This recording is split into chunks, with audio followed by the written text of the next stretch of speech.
So again, thank you for joining this call. Hello. This is every Thursday. Me and Julie get on and do this call. Of course, we have other calls out there as well that we recommend you join. Those other calls are Dave on Monday for general training stuff.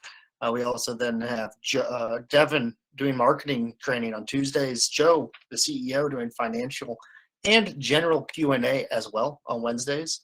A lot of people think they can only go to that call if it's financial related. Just jump on, ask whatever questions you want to hear, get answers from Joe on.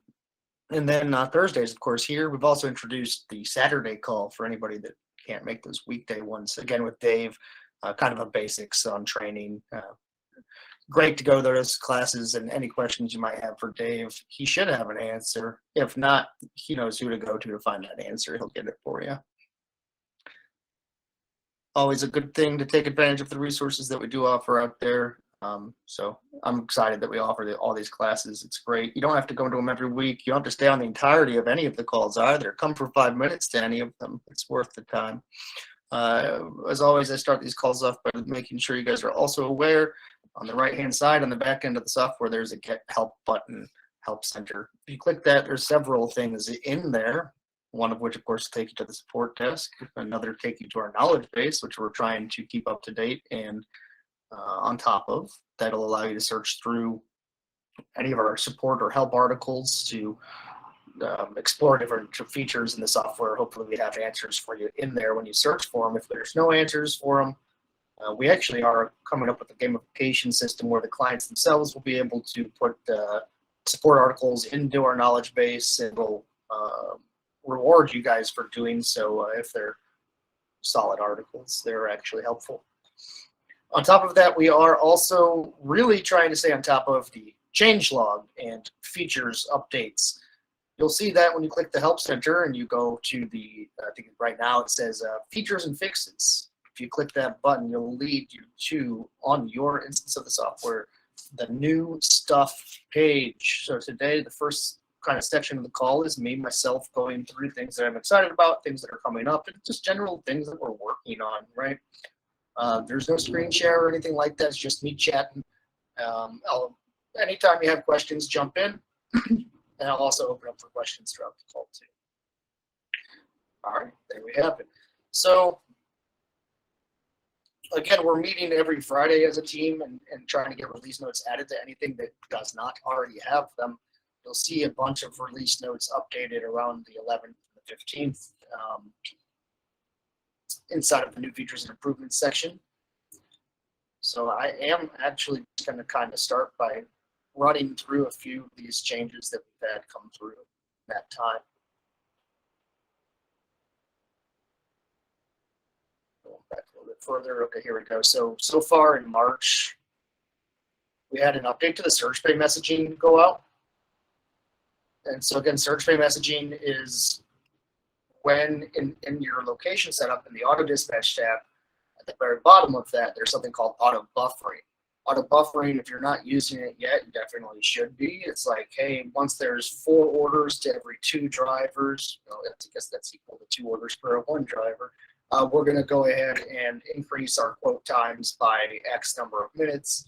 You can also have a financial incentive for a message to be sent out to the drivers saying, hey, we need drivers. There's too many orders for the drivers we have. We need more drivers. Jump out. You'll get X dollars for the next 2 hours. For all orders you take, extra X dollar amount on your delivery fee paid. So that's a cool thing. There was a little bit of an issue going on with some of the messaging. We have fixed that. New menu syncing improvements for GFO. I believe that one was including some of the pre-selected menu options as well as menu option quantity stuff. We had auto dispatch fix involving AD resending orders when it was already placed. So that's obviously an issue. If anyone was experiencing that problem, it's resolved. Remove the cell carrier field from account creation forms. We just took the cell carrier out. There's one field in there now. That field populates through the cell field as well. Smart Support users and order tag display layout fix if anyone's using Smart Support, which is our awesome built-in phone system that we have. if you are using that and you're using also order tags or customer tags, you had a lot of them. It was stretching the screen out really long, left to right. That's now resolved. Those are stacking instead of just sitting next to each other. I hadn't seen this one. Standalone website, social media links. It looks like there was an issue for standalone websites with social media links. That's now resolved.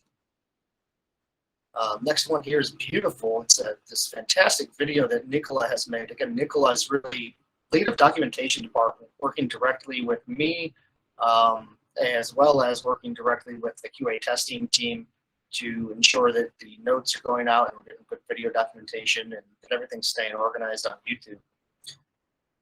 So props to Nicola on all of his work over there, making the YouTube page look beautiful, and the videos themselves look well too.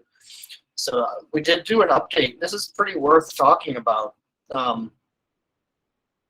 ICP zoning. This is not the insane clown posse.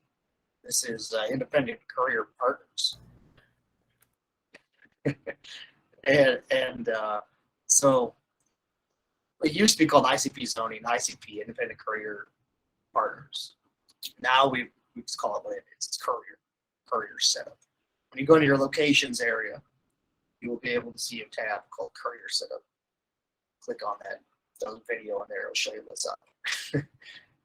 But that's how you tap into the OLO dispatch product, which allows you to bid for orders for sites through partners that use OLOs. So it's such as Five Guys, I think it's one. There's more than a handful more. You'll see once you get in there, there's a drop-down box for brands. You'll see all the possible brands you can get access to by setting up stuff in there. And we talked about this on a call yesterday. One of the other guys, I think Dave Long, I was on with him. He was explaining it to somebody. Did a great job, and I wanted to include some of that here. So, he just mentioned, depending on your market, this is either going to be a moneymaker or it's going to be a keep your drivers busy play. You're going to set the fee structures up in there so that you're not losing money on these orders. If you're the only person in your market bidding for the OLO dispatch orders, then you kind of have more control, obviously, of what you set those fees at. If you're in competition with several of the other big players in your market bidding on these orders through OLO, then you'll have to bid competitively in order to get them. And in that case, it ends up being to keep the driver busy play, as opposed to really like a super huge financial gain for the business.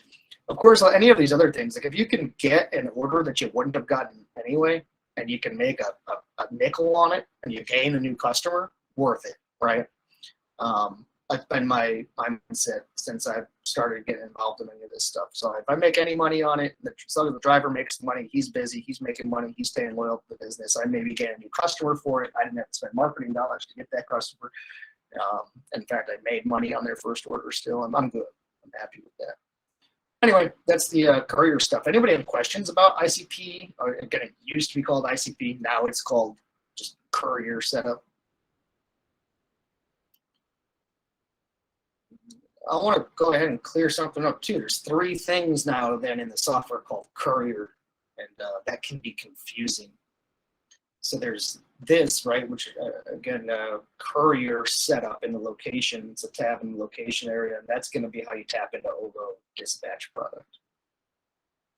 There's courier third-party drivers, which we also calling couriers. So that's how you tap into third-party drivers such as DoorDash, Uber Eats, and Lyft to come soon as well. So that one is like also called couriers. So that's more like third-party drivers is maybe what we call it. And then there's courier orders that come through your site, which are it's a feature of the software that's really has not worked properly for more than a year or so. People are utilizing primarily like a restaurant listing called an order anything type thing to work around that, and that seems to be working well enough for folks right now. We don't really want to like fix the current courier order system that we have because of the fact that it's really not like what it needs to be. Even like why fix a mousetrap that needs to be reinvented anyway? Right now is basically where we're at with that. In the future, we would like to have something for courier orders, like an order any. It's more of just courier is not a good word for it, but it's like if allowing anybody to go to your site and say, like, man, we pick up this duffel bag and move it over to here. Hey, my friend's got a board game at his house that I need brought to my house. Can you run that? Can you go pick that up and run it over and order anything, pick up anything, deliver anything type widget? And I guess actually there'd be arguably a fourth courier thing, which would be in the future versions of DeliverLogic when we have the ability for the restaurants to request a driver, right? So the hail a driver feature could also kind of be conceived as you functioning as courier to a restaurant or an entity, a vendor of some sort. That is my spiel about couriers.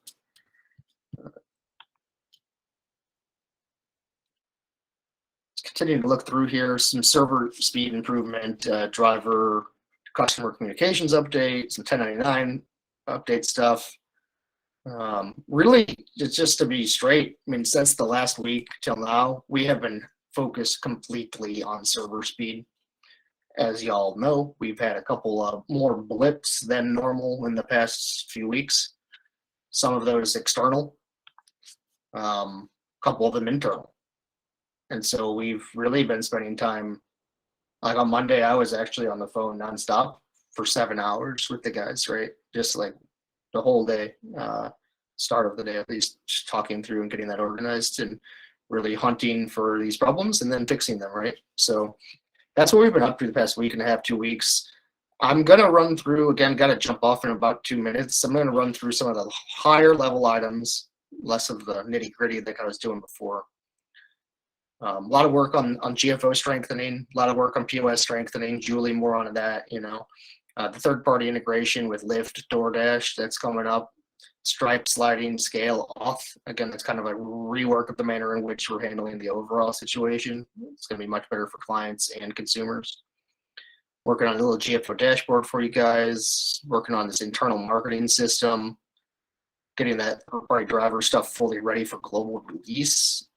One of my favorites here, that dynamic delivery quote time, which really would love to get around to that, getting that finished. There's a handful more on this list, but I think I'll stop it now to see if anybody has any questions, comments, concerns, anything for me before I have to jump off and we jump over to Julie.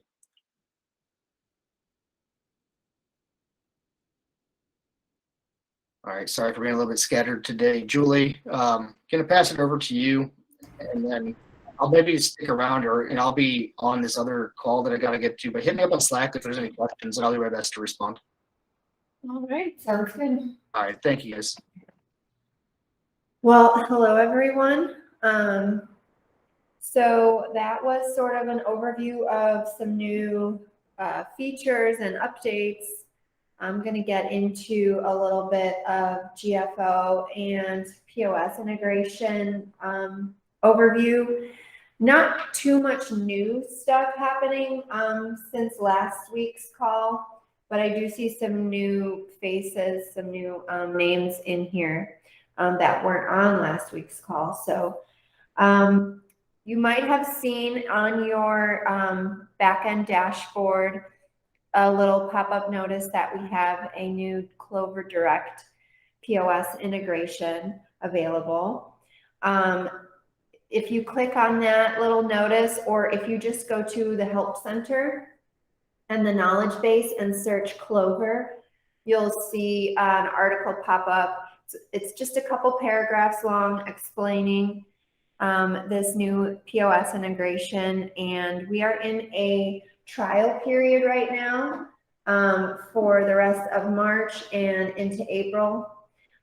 So if you do sign up or have a restaurant sign up until May, it will be free. And then starting in May, it is $25 per restaurant per month. And that is if the restaurant uses Clover as their POS. We now have a direct integration with Clover. It's going to be a very simple process. After this trial period, we will be exposing a POS tab for you all on the restaurant level, on the restaurant profile. So there'll be a new little tab called POS. And in it, for now, since we are just getting started with Clover, there will just be a Clover section. But as we add more POS companies with these direct integrations, you'll start to see those pop up as well.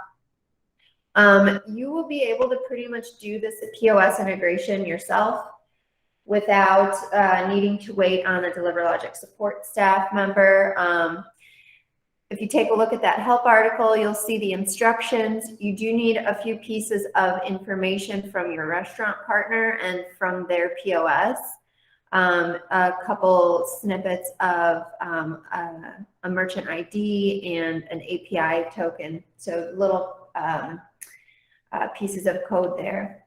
You'll put those in the tab and hit save, and that's pretty much it. The menu will pull in from their POS and the integration will be complete. With all POS integrations, though, I do want to reiterate that the menu comes through the exact way that the restaurant has it put in their POS. So it is important before you make these integrations live that you work with your restaurant partner a little bit and make sure that they have everything nice and organized in their POS. Make sure they're not using funny nicknames for menu items or modifiers. Just make sure everything would make sense on the, pardon me, consumer-facing side of things. Because again, exactly how they have it in their POS is how it will show up on your end and on your website. And then kind of using this POS section and a segue into GFO, Google syncs every 4 to 6 hours any updates that we do. So that includes menu updates. So if we do a POS integration during the middle of service or even just the middle of the day, maybe the slow time between lunch and dinner, that old menu, the previous non-POS integrated menu, is going to stay up on Google until the next sync, so for a few hours. So do keep that in mind.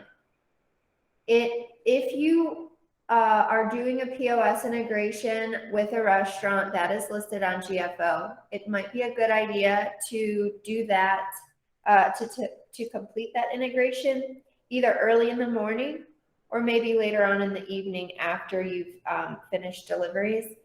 That way there isn't those few hours where the menus don't match up. And I will be adding that little piece of information to the knowledge base articles as well. It is something we sort of just recently experienced. I guess it doesn't happen too often where a customer tries to order from GFO, you know, in the slow time of day, right after we've done a POS integration, but it can happen. And now just some more, well, before I get more into GFO things, are there any questions on POS integration? All right. Again, we do have all those wonderful articles in the Help Center, so please take a look at those. There's videos, there's screenshots. So I'm just going to kind of go over some points that I've had to answer questions a lot these past couple of weeks, so I think it might be useful to just kind of re-go over some basic points with GFO. First thing is the consumer-facing fees. So you all might be using a section on the locational level, or maybe it is just the locational level, I think. You can probably also do it on the restaurant. I can't remember off the top of my head. Called additional charges. So these are your service fees that you have put on to show to your consumers on your website. Those do not flow over to GFO. I can, and I do most of the time, mimic that additional service fee onto your GFO service fee, the consumer facing one, unless otherwise requested to do something different. So if you change that area, your additional service charges, just let me know, shoot me an email so that we can make sure to update the service charges on your GFO as well. Hyperlinks. So I'm actually going to share my screen for this part because I've had a lot of questions about these the past couple of weeks. So I've just pulled this up as an example. So these things here are hyperlinks. Now this particular restaurant in question came up when I was talking to a client about a restaurant opting out of GFO. And I have been sending out emails with lists to our clients of restaurants they have that have opted out on their side of GFO, meaning within their Google business listing page. A business owner can choose to not accept food orders through Google. There's a little toggle button back there in their admin panel. They can click it off or on. So this is what it looks like if a restaurant has self-opted out of GFO, but there are still these hyperlinks here. These are not GFO. These are links that Google has put here. They have searched the internet for any website that might be displaying the restaurant in question's menu, and then they put a link to that website here. So I've gotten questions like, how does the bigger guys, DoorDash, Postmates, Grubhub, Uber Eats, like how come they have their GFO and mine is not showing up? But then when I go to the restaurant, the actual GFO page for the restaurant, I see that the client's actually talking about these hyperlinks. There really is no GFO. So I just kind of want to clear that up. When you see it displaying like this, these are not GFO, these are hyperlinks, and usually it is showing this way because the restaurant has self-opted out. And then what that means for you as an RDS is an opportunity to reach out to the restaurant, let them know that you are offering GFO at this time, and they can go ahead and turn it back on their side, and you'll be the one powering those orders and those deliveries. And it can even be a way to open up a conversation about doing commission and more of a close partnership as well. So you can definitely use a situation like this as an opportunity to create a closer and better relationship with your restaurant partners. Are there any questions about those couple of things that I just went over for GFO? I have a couple more notes as well, but I want to open up some space for questions. All right. I want to talk a little bit about national partners. I have my colleague Sam, who most of you all have had some interaction with. She is our expert on national partners, but I do work with her a little bit on those, and she does the same with GFO. So our responsibilities do overlap a little bit. And I fielded some questions about national partners and activating them, or you might go to your restaurant drop-down list and see new profiles pop up every once in a while under that DL partnership section. So what our system does automatically when we add new restaurants to national partners is our system finds the client that is closest to that zip code, and then we just automatically pipe a restaurant profile into that client's instance. That doesn't mean that it's necessarily ready to be activated. And a lot of times when you see these new restaurants pop up, they stay inactive. Because of the way the different relationships work with all these different brands. Sometimes it is very heavily franchisees, meaning each individual franchisee owner has to opt in to the corporate partnership that we have, that DeliverLogic has created. And so they might stay inactive for a very long time, or it might take some actual personal outreach, some one-on-one with that individual franchisee owner, and get to ask them to opt into the national partnership agreement. And then sometimes when it's a brand that has a lot of locations, we do little sections at a time, you know, a couple hundred stores at a time. So that's why, another reason why you might not be able to activate those restaurants right away. Now, I believe, and I'll get some more clarity on this for maybe next week's class, but we have I want to say maybe 20 to 25 brands in our national partnership list. If you're in your back end, there's a button that says national partnerships, and it's like, it looks like some chains connected. If you click on that, you will be able to see the different brands that are potentially available to you. Take a look at that before you start creating restaurant profiles and menus yourself, because if there is a national partnership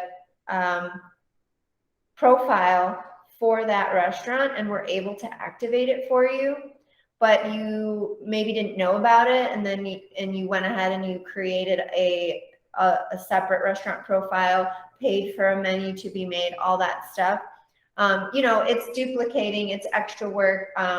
So I just wanted to point that out, where we have noticed a couple, especially newer clients, creating restaurant profiles and paying for menus when actually those restaurants are part of our national partnership program, and they didn't really need to do that. So just go ahead and take a peek in that section in your backend before you start creating new restaurant profiles, just to see if maybe one will be created for you down the line.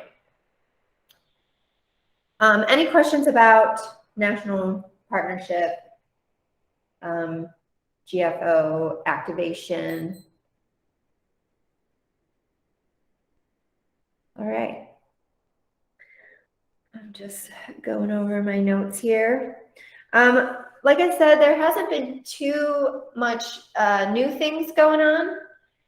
Really just working on our server maintenance, the speed of things, optimizing GFO. So some of you probably have received emails from me, lists of restaurants that have self-opted out. If you haven't, then you will probably this week sometime. I can open up the floor for any general questions. I'm pretty much done with my overview of GFO and POS integration. So are there any general questions I can maybe help answer?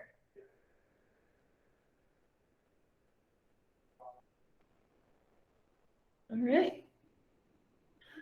All right, guys. Well, this was a little bit of a shorter call today.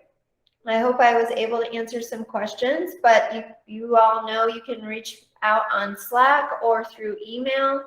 Again, please take a look at our knowledge base and the articles we have there for your disposal. And everyone have a wonderful day and a great rest of the week. Bye now.